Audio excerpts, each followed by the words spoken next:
इचलकरंजी सूत व्यापाऱ्यांची 1.25 कोटी रुपयांची फसवणूक, 7 जणांवर गुन्हा दाखल।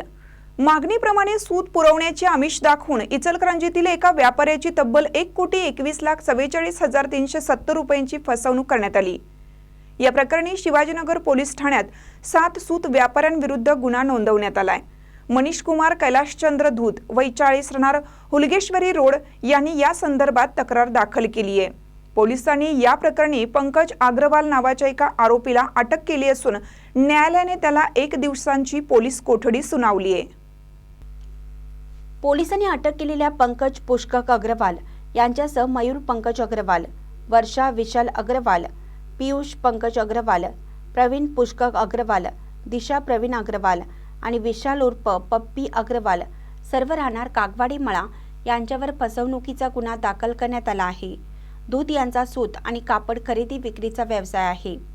ते आरोपी अग्रवाल यांच्याकडून सूत खरेदी करत होते। याच ओळखीचा गैरफायदा घेत आरोपींनी 2022 मध्ये धूत यांना 32 सिंगल कार्टेड कॉटन यार्न सुताच्या 1055 बाचक्या देण्याचं आश्वासन दिलं। यासाठी त्यांनी TDS वजा करून ॲडव्हान्समध्ये रक्कम भरण्यास सांगितले आणि जानेवारी 2023 मध्ये माल देण्याचं आश्वासन दिलं। धूत यांनी त्यांच्यावर विश्वास ठेवून बँकेतून RTS द्वारे रक्कम हस्तांतरित केली। मात्र वारंवार मागणी करूनही अग्रवाल यांनी सूत पुरवला नाही आणि पैसेही परत केले नाहीत।